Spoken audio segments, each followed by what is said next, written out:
আল্লাহ তাআলার কাছে অনেক গুরুত্বপূর্ণ একটা মাস, কারণ এই মাসে আল্লাহ তাআলা বিশ্ববাসীর জন্য হেদায়েত স্বরূপ যে কিতাব দিয়েছেন কোরআনুল কারীম। এই রমজান মাসেই কোরআনুল কারীম আল্লাহ তাআলা নাযিল করেছেন। আল্লাহ তাআলা বলেন, শাহরু রমাদানাল্লাযী উনজিলা ফীহিল কুরআন হুদাল লিন-নাসি ওয়া বায়্যিনাতিন মিনাল হুদা ওয়াল ফুরকান ফামান শাহিদা মিনকুমুশ শাহরা ফালিয়াসুমহু। আল্লাহ তাআলা কোরআনুল কারীমে ইরশাদ করেছেন, এটা এমন একটা মাস, রমজান মাস এমন গুরুত্বপূর্ণ একটা মাস। আল্লাহ তাআলা রমজান মাসের কিছু মাহাত্ম্য বর্ণনা করে বলছেন যে সমস্ত কারণে রমজান মাসের গুরুত্ব বেশি। এর একটা কারণ হলো এই মাসটা গুরুত্বপূর্ণ এই কারণে যে উনজিলা ফীহিল কুরআন, এই মাসে আল্লাহ তাআলা কোরআন নাযিল করছেন। কি নাযিল করছেন? কোরআন নাযিল করছেন এই মাসে। আল্লাহ তাআলা কোরআন কেন নাযিল করছেন? হুদাল লিন-নাসি ওয়া বায়্যিনাতিন মিনাল হুদা ওয়াল ফুরকান। বলা হয়েছে যে কোরআন এই জন্য নাযিল করা হয়েছে যে এই কোরআনটা মানুষের জন্য হেদায়েত স্বরূপ। এই কোরআনের সাথে যারা সম্পর্ক রাখবে, কোরআন যারা পড়বে, কোরআন অনুযায়ী যারা চলবে, এই কোরআন তাদেরকে পথ দেখাবে, সঠিক রাস্তা দেখাবে, জাহান্নামের পথ থেকে ফিরায়া জান্নাতের রাস্তা দেখায় দিবে, এমনকি জান্নাতে পৌঁছায় দিবে। সুবহানাল্লাহ। কোরআন নাযিল হয়েছে এই মাসে। যেহেতু এই মাসে কোরআন নাযিল হয়েছে, তাই এই মাসের দাম আরো বৃদ্ধি পেয়েছে। কোরআন নাযিলের কারণে রমজান মাসের দাম কি হয়ে গেছে? বেড়ে গেছে। এর দ্বারা বোঝা যায় যার সাথে কোরআনের সম্পর্ক যত বেশি হবে তার মর্যাদাও তত বেশি হবে। কোরআনের সাথে যার সম্পর্ক নাই তার মর্যাদাও নাই। চাই ফেরেশতা হোক, যে কোনো ব্যক্তি বা বস্তু হোক, কোরআনের সাথে সম্পর্ক নাই তার মূল্য আল্লাহ তাআলার কাছে।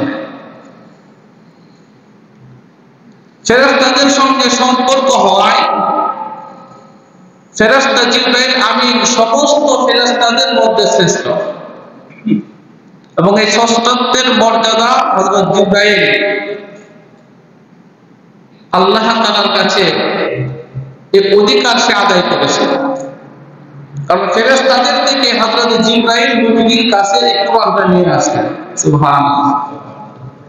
যেহেতু এত বড় একটা দায়িত্ব হযরত জিবরাইল পালন করতেন, কোরআনের সাথে জিবরাইলের সম্পর্ক হওয়ার কারণে সমস্ত ফেরেশতাদের সর্দার আল্লাহ তাআলা জিবরাইলকে বানাইছেন। এই কোরআনের সম্পর্ক যখন নবীর সাথে হয়ে গেছে, তো নবী সাল্লাল্লাহু আলাইহি ওয়াসাল্লাম সমস্ত নবীগণের সর্বশ্রেষ্ঠ হয়ে গেছে। কারণ কোরআন যারা পড়ে এবং পড়ায় তারাই তো সর্বশ্রেষ্ঠ। কোরআনের মধ্যে এমন বিশেষত্ব আছে যে কোরআনের একটা অক্ষর পড়লে 10টা করে সওয়াব আল্লাহ তাআলা আমলনামায় দিয়ে দেন। পৃথক পৃথক সওয়াব দেয়া দেন। একটা অক্ষর পড়লে 10টা সওয়াব, 2টা পড়লে 20টা সওয়াব, আর রমজানে পড়লে তো আরো বেশি, 10 গুণ বেশি।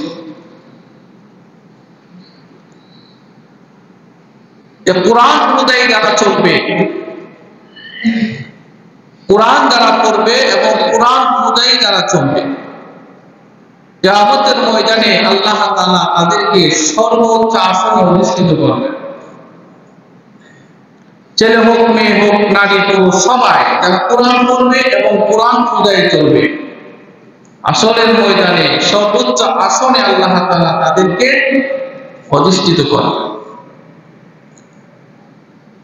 আল্লাহ নবী বলেন, ইকালু লিসাহিবিল কুরআন ইকরা ওয়ারতাকি ওয়ারাতিল কামা কুনতা তুরাতিলু ফিদ দুনিয়া ফাইন্না মানজিলাকা ইনদা আখিরি আয়াতিন তাকরাউহা।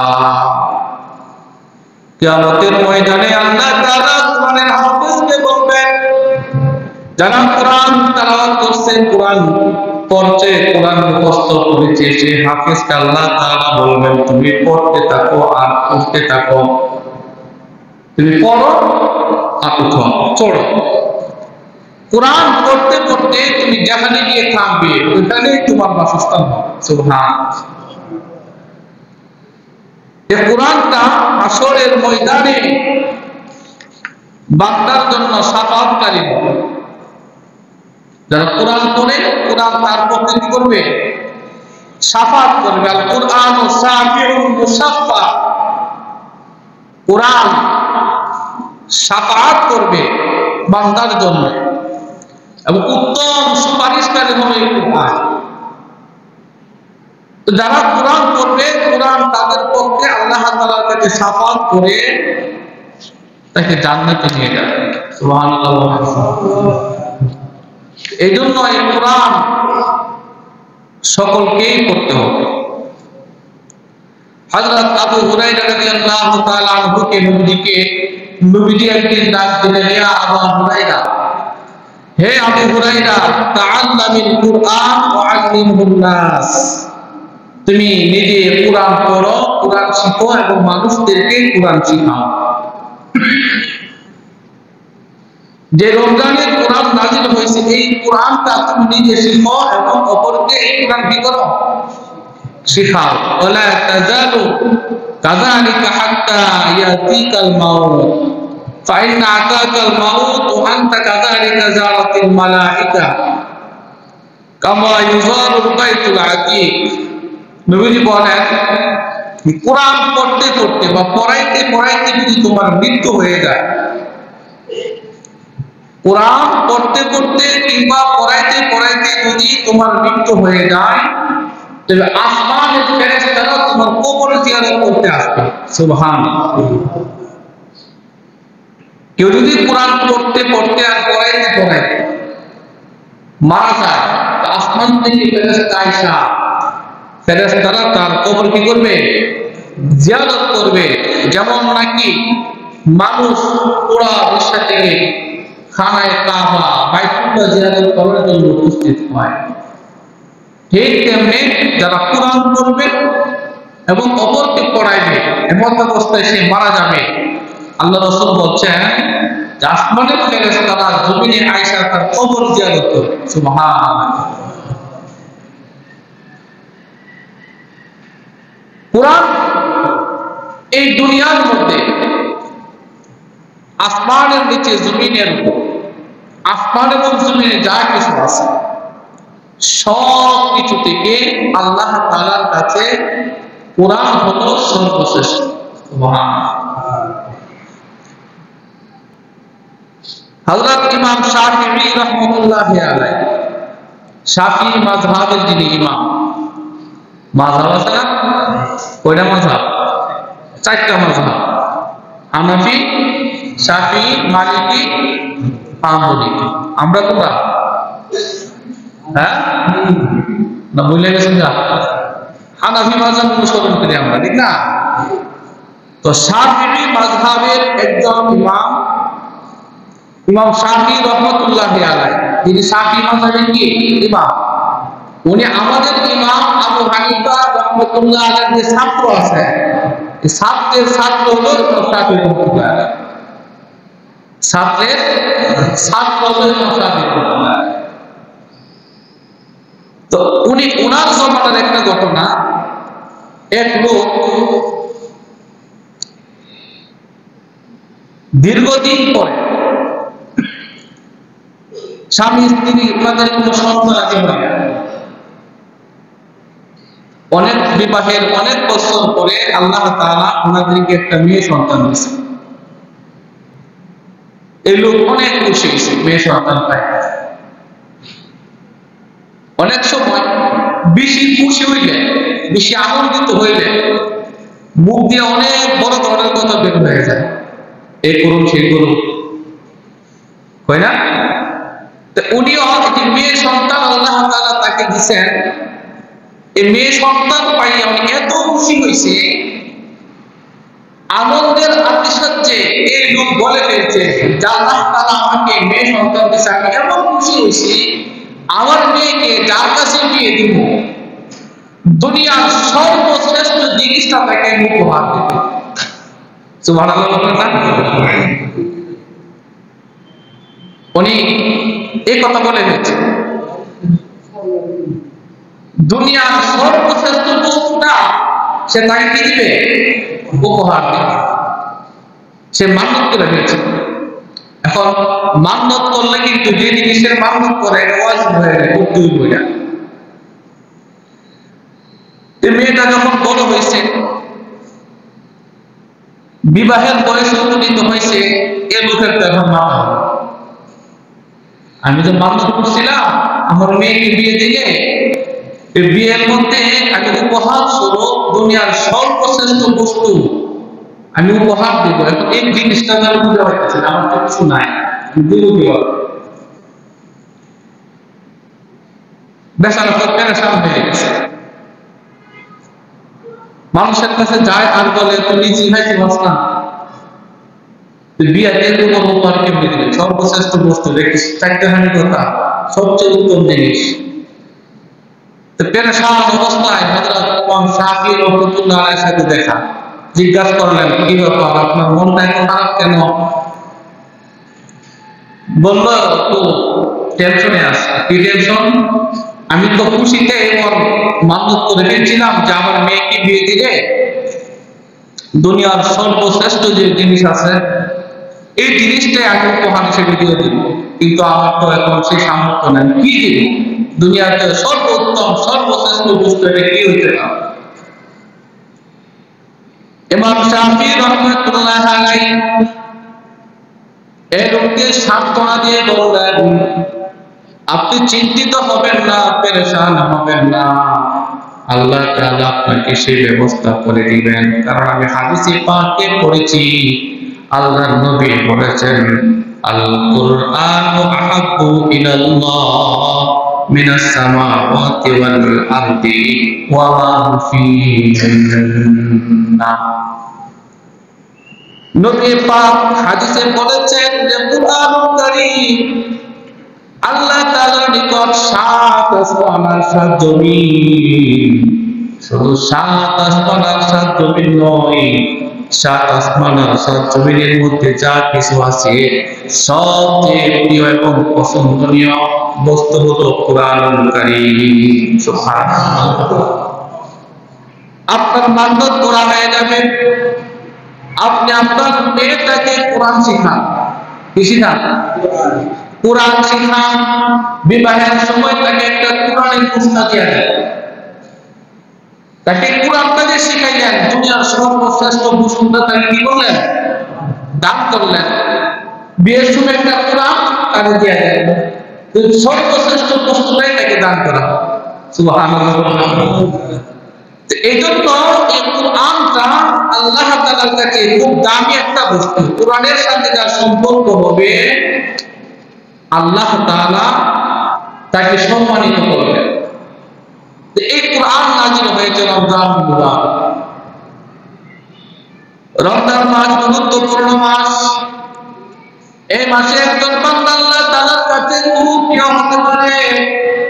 এই মাসে আল্লাহ তাআলার কাছে বান্দাটা তার গুনাহমুক্ত জীবন ফিরে পেতে পারে। যারা বুদ্ধিমান তারা রমজান মাসটাকে কাজে লাগায়, এলাই সময় নষ্ট করে না, অতটা সময় নষ্ট করে না, রমজান মাসটাকে গুরুত্ব দিয়ে রমজান মাসে আল্লাহর সন্তুষ্টির জন্য ইবাদত বন্দেগী করে নিজের জীবনটাকে সুন্দর করে ফেলে। ঠিক কিনা বলেন? আল্লাহ রাসূল সাল্লাল্লাহু আলাইহি ওয়াসাল্লাম বলেন রমজান মুবারক এমন একটা মাস যে মাসে কোন বান্দা যদি নফল ইবাদত করে অন্য মাসে ফরজ ইবাদতের সওয়াব তার আমলনামায় দিয়ে দেওয়া হয়। এই মাসে কোন বান্দা যদি কোন ফরজ ইবাদত করে অন্য মাসে 70টা ফরজ ইবাদত করার সওয়াব আল্লাহ তাআলা তার আমলনামায় মধ্যে দিয়ে দেন। আল্লাহ রাসূল সাল্লাল্লাহু আলাইহি ওয়াসাল্লাম বলতেন রমজান মাস এমন একটা মাস এই মাসে বান্দা যদি ইবাদত বন্দেগী করে আল্লাহ তাআলা তাকে বান্দা তাকওয়া পরহেজগার বান্দা হিসেবে আল্লাহ তাআলা কুদরতের লিস্টের মধ্যে তার নামটা উঠে যায়। সুবহানাল্লাহ। এজন্য রমজান মাস তো চলেই যাচ্ছে, আর মাত্র কয়েকদিন আছে। কি করলাম আমরা একটু নিজেকে একটু নিয়ে একটু চিন্তা করা দরকার যে রমজান মাস উপলক্ষে আমি কি করলাম, আমার প্রস্তুতিটা কি ছিল। রমজান মাস তো চলেই যাচ্ছে। আল্লাহ রাসূল বলছেন রমজানের মধ্যে এমন একটা রজনী রয়েছে যে রজনীতে বান্দা ইবাদত বন্দেগী করলে 1000 বছরের চেয়ে বেশি সওয়াব তার আমলনামায় দিয়ে দেওয়া হয়। 1000 বছরের চেয়ে বেশি সওয়াব আল্লাহ তাআলা বান্দার আমলনামায় দিয়ে দিবে। ওই রজনীতে যদি সেই ইবাদত বন্দেগী করে, সে রজনী কোনটা? নবী সাল্লাল্লাহু আলাইহি ওয়াসাল্লাম বলেন তাহাব্বু লাইলাতুল কদরি ফিল মিত্র মিনাল আশরিল আখির মিন রমাদান। নবী বলেন রমজানের শেষ দশকে তোমরা ওই রজনীটাকে তালাশ করো, যে রজনীটাকে বলা হয় লাইলাতুল কদর। মর্যাদা রজনী, ভাগ্য রজনী বলা হয়। তাহাব্বু লাইলাতুল কদরি ফিল মিত্র মিনাল আশরিল আখির মিন রমাদান। নবী বলেন তোমরা রমজানের শেষ দশকের বেজুর রাতগুলোতে লাইলাতুল কদর তালাশ করো। লাইলাতুল কদর এটা এমনই মর্যাদার রাত যে এক রাতের ইবাদত যদি আল্লাহ কবুল করে ফেলেন 1000 বছরের চেয়েও বেশি সওয়াব।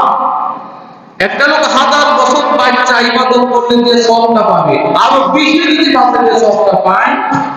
শুধু লাইলাতুল কদরে ইবাদত করলে আল্লাহ তাআলা তেমন সওয়াব তার আমলনামায় দিয়ে দেন। এই রাতটা কিন্তু সময় রমজানের শেষ 10 দিনে, রমজানের শেষ 10 দিনে লাইলাতুল কদর। এজন্য নবী করিম সাল্লাল্লাহু আলাইহি ওয়াসাল্লাম রমজানের শেষ 10 দিনে নিজেকে আল্লাহর ইবাদতে খুব মশগুল রাখতেন। অথচ নবীর কোনো গুনাহ নাই, আছে গুনাহ? নবীর কোনো পাপ নাই, নবী মাসুম নিষ্পাপ, নবীর কোনো গুনাহ নাই। এরপর আল্লাহর নবী রমজান মাসের শেষ 10 দিন আসলে কি করতেন? আম্মা জান আয়েশা সিদ্দিকা রাদিয়াল্লাহু তাআলা আনহা বলেন কানা রাসূলুল্লাহ সাল্লাল্লাহু আলাইহি ওয়াসাল্লাম ইযা দাখালাল আশরু সাদ্দা বিজারাহু ওয়া আহইয়া ওয়া আইকাযা আহলাহু। আম্মা জান আয়েশা সিদ্দিকা রাদিয়াল্লাহু তাআলা আনহা বলেন যখন রমজানের শেষ 10 দিন চলে আসতো, রমজানের শেষ দশকে নবীজি যখন উপনীত হতেন তখন আল্লাহ রাসূলের অবস্থা কেমন হতো? আম্মা জান আয়েশা বলেন ইযা দাখালাল আশরু সাদ্দা বিজারাহু। রমজানের শেষ দশকে নবীজি তার নিজের লুঙ্গিটা শক্ত করে বাঁধতেন। নিজের লুঙ্গিটা কি করতেন? কথা বলে না, লুঙ্গি কি করতেন? শক্ত করে বাঁধতেন। মানে নিজের লুঙ্গি শক্ত করে বাঁধতে কোন সময়? কোন সময় বাঁধতেন? যখন বেশি কাজ করবো, ভারী কোনো কাজ করবো, যেন কাজ করতে গেলে লুঙ্গি খুললে হয়ে না যায়, এমন হয় না? লুঙ্গিটা ঠিক করে বাইন দিল, তারপরে মাটি পূজা নিল, পূজা মাথার উপরে নিলে তার লুঙ্গি তরণ দিল, খুললে হয়ে গেলে। আমাদের আয়েশা বলেন সাদ্দা বিজারাহু, রমজানের শেষ 10 দিন নবী নিজের লুঙ্গি খুব শক্ত করে বাঁধতেন। ও আহিয়া ও আইবাদা আহলাহু, এবং লুঙ্গির মজবুত করে বান্দা সারা রাত নবীজি ইবাদত করতেন, নিজেও জেগে থাকতেন, পরিবারের লোকদেরকেও জাগায় রাখতেন ইবাদত করে। দেখেন নবীজি জান্নাতি মানুষ, সন্দেহ আছে কি? নবীজি যে জান্নাতি, কোন সন্দেহ আছে? সন্দেহ নাই। এরপর রমজানের শেষ দশকে লাইলাতুল কদর পাওয়ার জন্য নবীজি সত্যভাবে লুঙ্গি বাঁধতেন, মানে কি, মানে ইবাদত বন্দেগী করার জন্য অধিক আগ্রহ হয়ে যেতেন। এবং নবীজির স্ত্রী যারা সাহাবী, ওনারাও তো জান্নাতি, জান্নাতি না? রাদিয়াল্লাহু আনহুম ওয়া রাদু আনহু, সাহাবীগণের প্রতি আল্লাহ তাআলা সন্তুষ্ট, সাহাবীগণ আল্লাহ তাআলার প্রতি সন্তুষ্ট। তো এরা তো জান্নাতি মানুষ। নবীজি নিজেও জানতেন, তার পরিবারের লোকদেরকে কি করতেন? জাগাইতেন ইবাদত করার জন্য।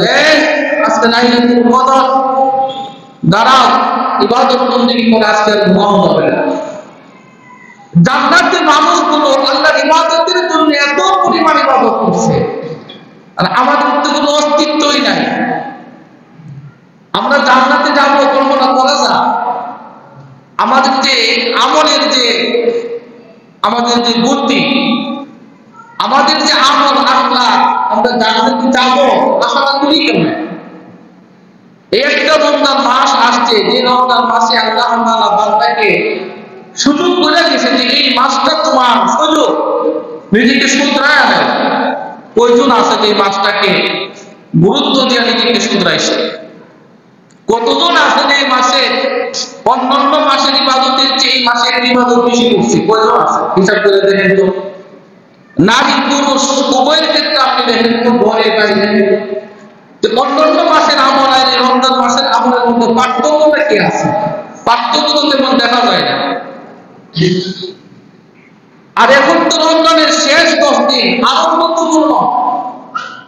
আল্লাহ তাআলা রমজানের শেষ 10টা দিন বেশি গুরুত্ব দিচ্ছেন বান্দাকে মাফ করার জন্য।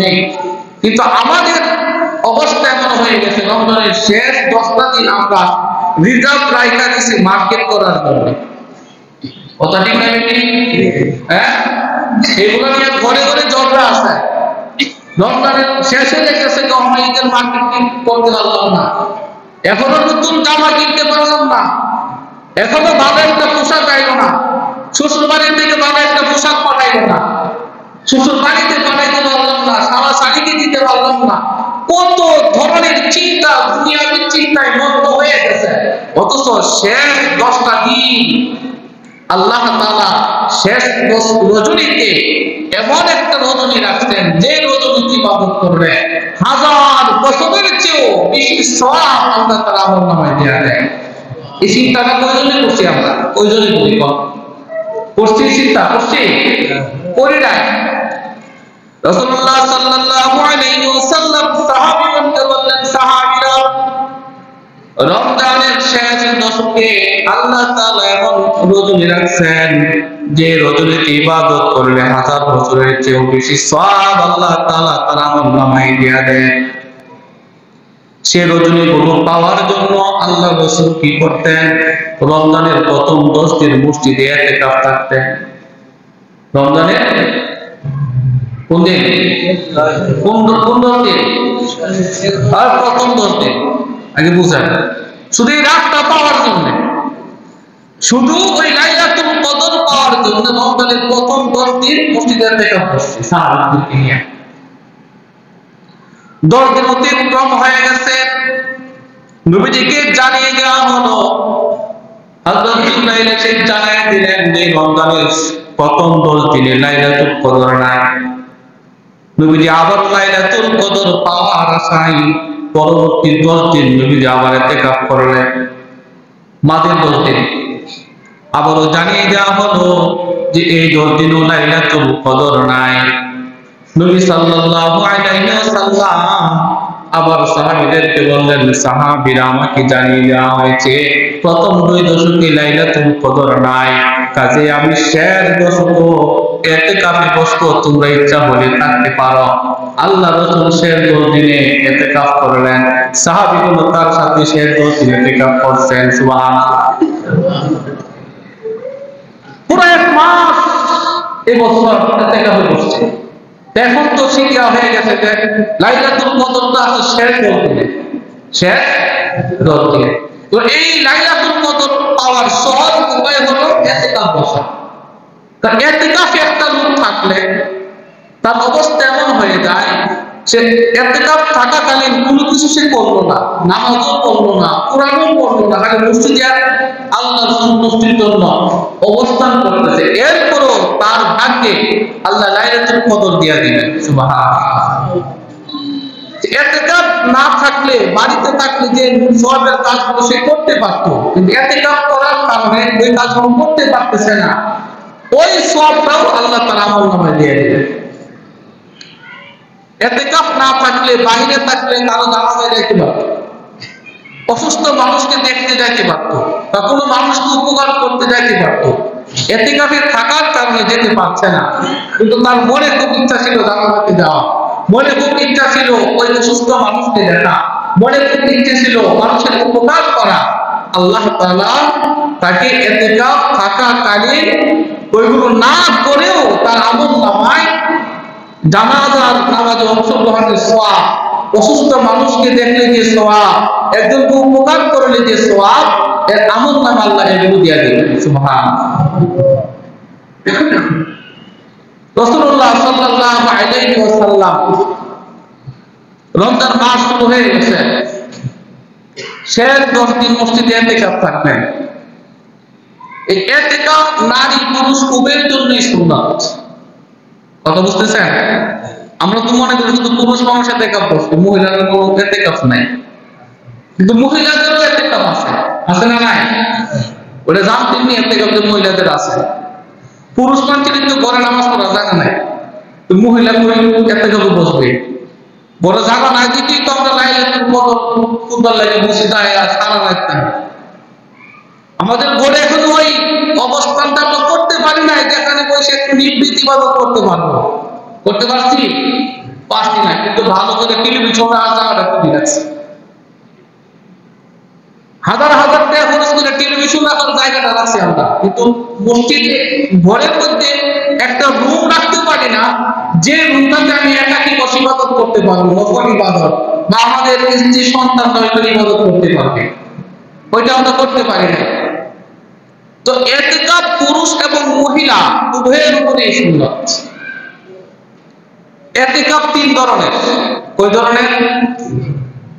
একটা ইতিকাফ আছে ওয়াজিব ইতিকাফ, আরেক প্রকার ইতিকাফ হলো সুন্নাত ইতিকাফ, আরেক প্রকার ইতিকাফ হলো নফল বা মুস্তাহাব ইতিকাফ। ইতিকাফ অর্থ হলো অবস্থান করা, আল্লাহ তাআলার সন্তুষ্টির জন্য নির্দিষ্ট কিছু দিন, যেখানে পুরুষের জন্য যেখানে 5 ওয়াক্তের নামাজ জামাতের সহিত আদায় করা হয়, এমন একটা জায়গাতে নির্দিষ্ট দিন ইতিকাফ করা, অবস্থান করা ইতিকাফ। এখন ওয়াজিব ইতিকাফ কোনটা? ওয়াজিব ইতিকাফ হলো কোন ব্যক্তি কোন কিছু মান্যত করছে, যে আমার পুরো কাজটা যদি হয়ে যায় তাহলে আল্লাহকে সন্তুষ্ট করার জন্য 2 দিন বা 3 দিন বা 5 দিন বা 1 দিন আমি আল্লাহর ঘরে ইতিকাফ থাকবো, এটাকে বলা হয় মান্নত। কি বলা হয়? তখন তার যদি এই কাজটা হাসিল হয়ে যায়, তখন এই ওয়াজিব ইতিকাফ পুরা করার জন্য রোজা রাখা এই কয়েকদিন তাকে অবস্থান করতেই হবে, এটাকে বলা হয় ওয়াজিব ইতিকাফ। আর সুন্নাত ইতিকাফ হলো রমজানের যে শেষ 10 দিন ইতিকাফ করে, ওটাকে বলা হয় সুন্নাত ইতিকাফ। সুন্নাত ইতিকাফ থাকার পরে যদি কোনো ব্যক্তি ভেঙে ফেলে, যে কোনো সুন্নাত হোক, নফল হোক বা মুস্তাহাব হোক, যে কোনো ইবাদত সুন্নাত বা নফল শুরু করছেন, শুরু করার পরে শেষ করা ওয়াজিব। ইবাদতটা সুন্নাত বা নফল, শুরু করে দিয়েছেন, করার পরে ওটা শেষ করে কি কথাগুলো বলে গেলাম না আমি, একটা সুন্নত কাজ আপনি শুরু করছেন, নফল মনে করেন সুন্নত নামাজ পড়তে আপনি আল্লাহ বলে লিখেন, এটা সুন্নত বা নফল পড়ার করে আপনাদের পড়তাম না, আপনি ছেড়ে দিয়েছেন, নিয়ে ছেড়ে দিয়েছেন না, এটা আপনি মানছেন আপনার এই সুন্নতটা পড়া আপনার উপরে ওয়াজিব হয়ে গেছে। যদি আপনি ছাড়া দেন পরবর্তী হইলে এই সুন্নতটা আপনি পড়ে নিলাম, বুঝছেন? ইতিকাফ সুন্নত, ইতিকাফ আপনি শুরু করছেন করে আপনি ছাড়া দিয়েছেন, কিন্তু পরবর্তী টয়লেটে করতে হবে। এটা হলো ইবাদতের সম্মান, আল্লাহ তাআলার সম্মান। এটা সুন্নত ইতিকাফ যখন শুরু হয়ে গেছে, নবীজি ইতিকাফ বসবেন মসজিদে, নবীর স্ত্রী হযরত আয়েশা সিদ্দিকা রাদিয়াল্লাহু আনহা নবীজিকে বললেন, ইয়া রাসূলুল্লাহ, আমরাও ইতিকাফ রাখতে পারবো? নবীজি বললেন, হ্যাঁ থাকতে পারবো, কোনো অসুবিধা নাই। নবীজি যখন বাইতুল্লাহতে বা মসজিদে নববীতে নবীজি ইতিকাফে বসবেন, আমাদের আয়েশা সিদ্দিকা রাদিয়াল্লাহু আনহা মসজিদে বিছানাপত্র নিয়ে চলে আসছে, মসজিদে ইতিকাফ করবে। আচ্ছা, মসজিদের এক কোণার মধ্যে একটা তাবু আছে, পর্দা দিয়া, সে ইতিকাফে থাকবে এমন সিস্টেম করে অবস্থান করবে। এই অবস্থায় নবীজির আরেকজন স্ত্রী হযরত হাফসা রাদিয়াল্লাহু আনহা, তিনি বলতেছেন আয়েশাকে, আপনি ইতিকাফে বসছেন, আমি থাকতে বলে গেলে আমি তো নবীজির স্ত্রীগণের মধ্যে প্রতিযোগিতা শুরু হয়ে গেছে ইতিকাফ থাকার জন্য। আমরা যদি দুটি স্ত্রী থাকতো এটা ওরা মারামারি করবে, নবীজির স্ত্রীগণ ইতিকাফ থাকবে আল্লাহর সন্তুষ্টির জন্য, তাদের মধ্যে কি শুরু হয়েছে? কথা হয় না, প্রতিযোগিতা, যা আপনি ইতিকাফ থাকবেন, আমি থাকতাম না, আমিও থাকবো, আপনি ইবাদত করে আগে যাবেন, আমি থাকতে তো মুখে নিলাম। হাফসা রাদিয়াল্লাহু আনহা উনিও বিছানাপত্র নিয়ে মসজিদে চলে আসছে, ইতিকাফে বসবে। এই অবস্থায় দেখে নবীজির আরেকজন স্ত্রী হযরত যায়েনব রাদিয়াল্লাহু আনহা, উনিও ছোট ছোট বিছানাপত্র নিয়ে চলে আসছে। এভাবে দেখা গেছে নবীর স্ত্রীগণ মসজিদ ঘুরে গেছে, গাইছে সবাই মসজিদে বসে ইতিকাফ থাকবে। নবীজি জিজ্ঞাসা করলেন, কি ব্যাপার, এত মিষ্টি কি লেগা? হুজুর আপনার স্ত্রীগণ সবাই আয়েশা করছে, ইতিকাফ বসবে। নবীজি একটু রাগ করছে, রাগ কইরা কয়েক কাজ কর, তোমরাই তো ইতিকাফ করো, আমার বিছানাপত্র উঠায় দাও, আমার বিছানায় আমি যাই, তোমরাই তো হয় মসজিদে। ওই বছর নবীজি তার বিছানাপত্র নিয়ে বাইরে গেছে, ইতিকাফের বছর বসে নাই, থাকে নাই মসজিদে। স্ত্রীগণ বসতে বসতে নবীজি রাগ করছে, তারাও বিছানাপত্র নিয়ে চলে গেছে। তো নবীজি দিয়েছিল যে মসজিদে যদি এভাবে মহিলারা আয়সা তাবু গাইলে যেটা থাকে, মানুষ নামাজ পড়বে কই, জায়গা তো নাই, এই জন্য নবীজি একটু রাগ করে চলে গেছে। এর পরবর্তী বছর ওই যে ইতিকাফে বসে আবার চলে গেছে, এর পরবর্তী বছর রমজান মাসে এই ইতিকাফটা নবীজি কাজা করে নিয়েছে, সুবহানাল্লাহ। তো এই জন্য ইতিকাফ এটা সুন্নতে মুআক্কাদায়ে কিফায়া, এলাকাবাসী থেকে কয়েকজন আদায় করলে সকলের পক্ষ থেকে আদায় হয়ে যায়। বাকি ইতিকাফ বসলে একজন মানুষ লাইলাতুল কদর পাওয়া তার জন্য সহজ হয়ে যায়। লাইলাতুল কদর সে পাবে। লাইলাতুল কদর কোন দিন হতে পারে নির্দিষ্ট করে বলা হয়নি, তবে নবীজি বলে দিয়েছেন, তোমরা লাইলাতুল কদর তালাশ করো রমজানের শেষ 10 দিনের বেজুর সংখ্যাতে, শেষ 10 দিনের বেজুর রাতগুলোতে তোমরা লাইলাতুল কদর তালাশ করো। আমাদের আয়েশা সিদ্দিকা রাদিয়াল্লাহু তাআলা আনহা বলেন, ইয়া রাসূলুল্লাহ, যদি আমি বা আমরা লাইলাতুল কদর পাই তাহলে আমরা কি করব? কোন কাজ আছে? নবীজি বললেন, অবশ্যই কাজ আছে। এই রাত যদি পেয়ে যাও, তোমরা বেশি করে দোয়া করবা, আল্লাহুম্মা ইন্নাকা আফুউন কারীম তুহিব্বুল আফওয়া ফাআফু আননি। এই দোয়াটা বেশি করে করবা। আল্লাহুম্মা বলে ইন্নাকা আফুউন কারীম তুহিব্বুল আফওয়া ফাফু আন্নি, এই দোয়াটা পড়া। তো লাইলাতুল কদর নির্দিষ্ট কোন রজনীতে এটা কি নাই, উল্লেখ নাই, কিন্তু রমজানের শেষ 10 দিনের বিজুর রাতগুলোতে লাইলাতুল কদর হওয়ার সম্ভাবনা আছে। সেই হিসেবে আজকে কি বার? শুক্রবার। আজকে রমজানের কয় তারিখ? 20 রমজান। আর রাতটা কি হবে? তারাবি কি হবে? 21। আজকে সন্ধ্যার দিকে লাইলাতুল কদর হইতে পারে কিনা? 20 শেষ দশকের প্রথম বেজুর রাত কোনটা? 21 তারিখের রাত। দ্বিতীয়টা 23 তারিখের রাত। তৃতীয়টা 25 তারিখের রাত। চতুর্থ 27 তারিখের রাত। যদি 30-এ যায় তাহলে 29 তারিখের রাত আছে না নাই? তো ইতিকাফ যারা বসবে আজকে মাগরিবের আগে মসজিদে বিছানা নিয়ে চলে আসতে হবে। তো লাইলাতুল কদর শুধুমাত্র আমরা 27 সালে পয়সা না থাকি, অনেকে চিন্তা করতেছে 27 টাকা বলবো আগামী বৃহস্পতিবার দিনের রাতে না নামাজের লাইটটা, নামাজের লাইট তো নামাজের লাইট কি হচ্ছে, নামাজের রাত করতেছে, নামাজের রাত মানে আর কোনদিন নামাজ নাই, এই নামাজের রাত করতে বাইর করতেছে আগামী বৃহস্পতিবার দিনের রাতে নামাজের লাইট, মানে হ্যাঁ আসল 27 টাকা হয়ে গেছে। রমজানের রোজা রেখো 26 আর রাতের রেখো কি 27, ওইটা হইতে হয়েছে ওই দিনে তার লাইলাতুল কদর। এই জন্য সে আর খোঁজ খবর নাই, ওইটাই ঠিক মতে নজরে রাখা, ওই দিন সে ঠিক মতে মনকে আড়াই কদর করবো। কিন্তু আজকে ওইটা হইতে পারে তার খবর নাই। 21 তারিখেও যে লাইলাতুল কদর হইতে পারে তার কি নাই, খবর নাই। যে শুধুমাত্র 27 তারিখের জন্য অপেক্ষায় থাকে সে তো একদম বোকা, বোকা না? 27 তারিখে ইবাদত করলো কিন্তু দেখা গেছে লাইলাতুল কদর হয়ে গেছে 21 তারিখে অথবা 23তম রজনীতে অথবা 25তম রজনীতে, এই রজনীগুলোতে তার কোনো খবর নাই। তাহলে হ্যাঁ দুটাই বললো না, এটা বোকা না? তো মুসলমান হিসেবে আমাদের এই বিষয়টা খেয়াল রাখা দরকার যে আমরা একটা আনুষ্ঠানিকতা কইরা শুধু 27 তারিখে যেভাবে ইবাদত কইরা মসজিদ গোড়ালায় আর দুটা বিয়া মিটি রেখে আমরা চলে আসি, এটা আমরা একটা ভুলের মধ্যে আছি। কিসের মধ্যে আছি? গণসমাজের রুসম হয়ে গেছে, এটা আমরা এভাবে মুসলমান করা হয়। আমি তো সঠিক ভাবে এর অনুষ্ঠান করার কোনো বাধ্যবাধকতা নাই। ইবাদত করবে, লাইলাতুল কদর তালাশ করবে, যার মধ্যে করে তালাশ করবে। তবে ইতিকাফ করাটা সুন্নাত। কেউ যদি 10 দিন করতে নাই পারেন একান্ত ভাবে, আপনি 3 দিনের লাগে হয়তো আসেন, 5 দিন হইলেও আসেন।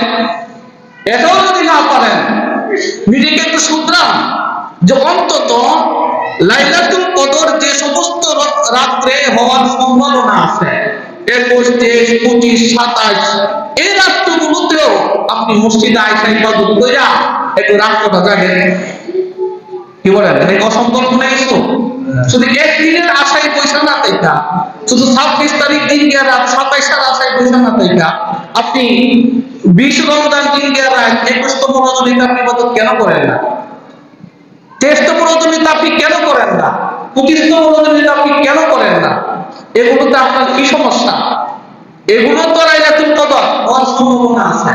না গেলে শুধু 27 তারিখের জন্য পয়সা আছেন, এটা তো অনেক বড় দুঃখের মধ্যে আছে।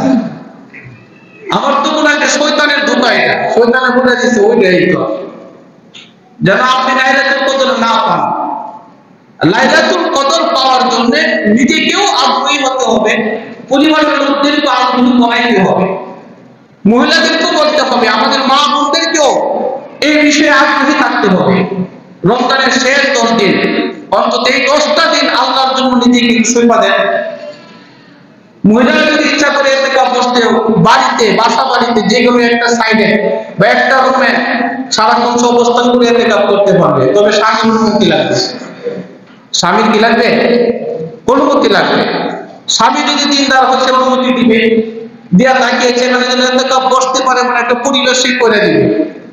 এজন্য ইতিকাফ আমরা যারা পারি মসজিদে করব ইনশাআল্লাহ। লাইলাতুল কদরের জন্য 21, 23, 25, 27, 29 এই রজনীগুলোতে অধিক পরিমাণে ইবাদত বন্দেগী করব ইনশাআল্লাহ। রাজি আছি না? শুধু 27 এর জন্য পয়সা চাইতেন না, এটা বিরাট বড় একটা ভুল। এটাই শুধু শেষ 10 দিন মার্কেটের পিছনে না পয়সা দেখা প্রতিদিন রাত্রের বেলা ইবাদত বন্দেগী বাদ দিয়া, দিনের বেলা ইবাদত বন্দেগী বাদ দিয়া আপনি মার্কেটে করে থাকলেন, শুধু কেনাকাটাই করলেন, কিন্তু যেই উদ্দেশ্যে মাসটা দিছে ওই মাসের পরিশ্রমটা আদায় করলেন না, আপনার আমার মতো হতভাগা আর কেউ হইতেই পারে না, কেউ হইতেই পারে না। খুব আফসোস করছেন এই মানুষগুলো নিয়ে। ইবাদত মার্কেট তো ঈদ তো কেবল তার জন্য যে রোজা রাখছে, তার জন্য কি ঈদ, যে রোজা রাখছে না তার আবার কিসের ঈদ? তারও তো মার্কেট করার কি দরকার? নতুন জামা ছাড়া কি ঈদ হয় না, নামাজ হয় না? কি বলে নামাজ হয় না? এই নতুন জামা কিনা নিয়ে ঘরে ঘরে অশান্তি হবে কেন?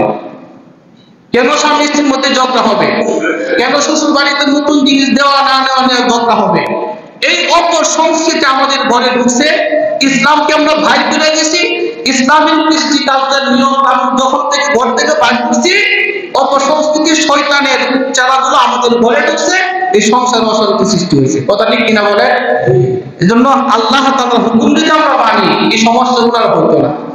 তো শেষ 10টা দিন আমরা আল্লাহর জন্য নিজেকে সঁপে দেই, ইবাদত বন্দেগী করি, বিশেষ করে বেজুর রাত্রগুলিতে আমরা আল্লাহ তাআলার জন্য অধিক পরিমাণ ইবাদত করব। আল্লাহ তাআলা আমাদের তৌফিক দান করুন।